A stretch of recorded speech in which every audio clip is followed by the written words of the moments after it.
Good afternoon. You'll now watch the recording of the radio commentary made last night and broadcast this Friday morning, August 15th, by 210 stations. Remember to subscribe if you haven't already. We're approaching 3,100. And at the end, leave a like or dislike. Let's get to the commentary.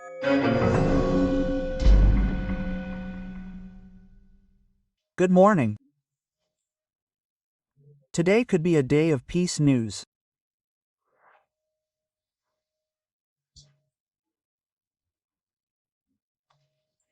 Trump is meeting. He's Putin's host in the American state of Alaska, which the Americans bought from the Russians in 1867 for a little over $7 million.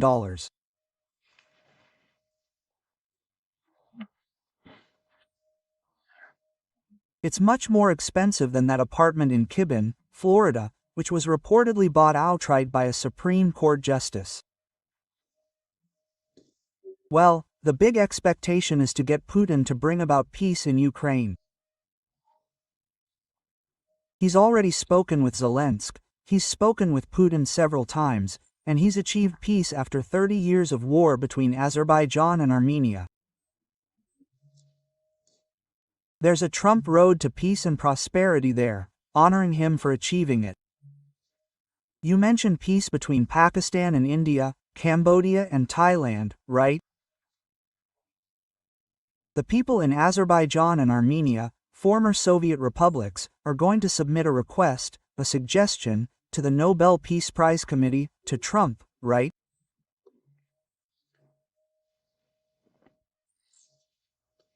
Of course, despite Lula's fights with Trump, right?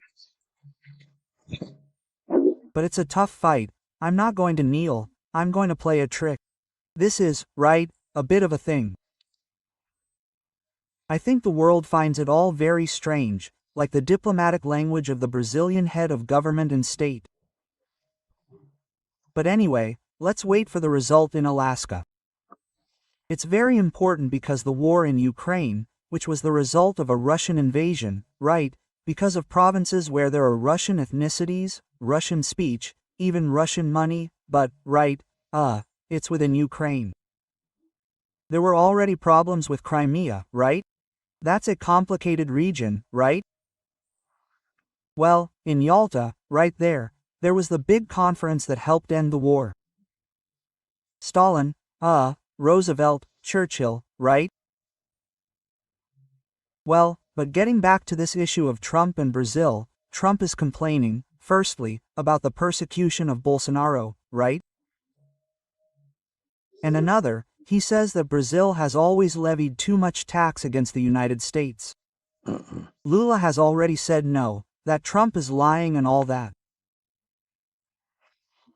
So, we're dealing with this story, but I wanted to talk to you about another issue too, because you saw there, right, this guy in Minas Gerais who killed a garbage man, right, because the garbage truck was blocking his way.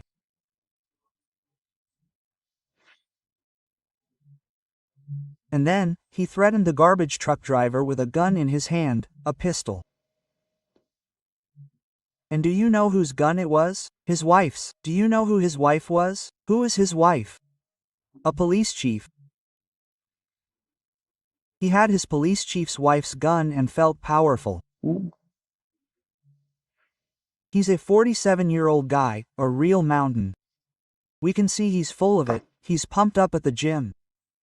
Well, the journalists call him a businessman, but he's not a businessman at all. Jorge Gerdalpada, Antonio Emir de Moraes, right? He's a liquor dealer, right? Yeah, no problem. I love wine dealers, for example, right? But anyway, the guy fired a shot because the truck was blocking his way. He got through, but shot one of the garbage collectors in the chest, killing him, who has a family, right?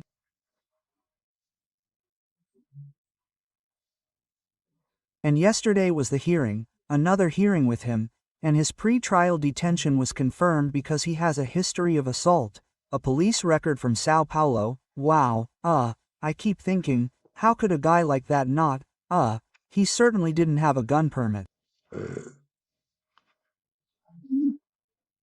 The Internal Affairs Department is even investigating the actions of his wife, who already claimed she knew nothing.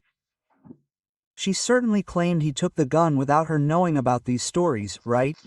Yeah, it's horrible when we see a case like this. Well, the Russian plane was parked at Brasília airport for 3 days, and no one knew what was inside. It came from Russia, passed through Azerbaijan, made a stopover there.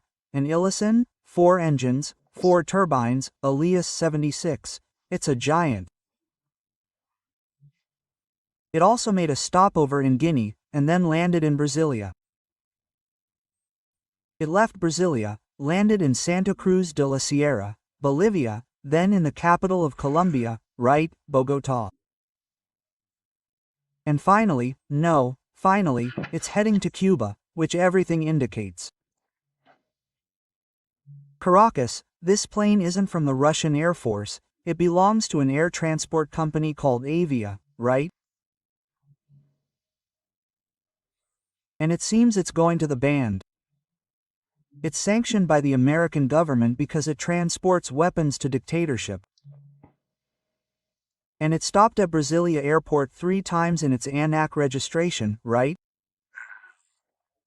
Well, according to Erdogan, it has no cargo registration, right? It would be diplomatic, therefore, a diplomatic passage through here, therefore, exempt from inspection.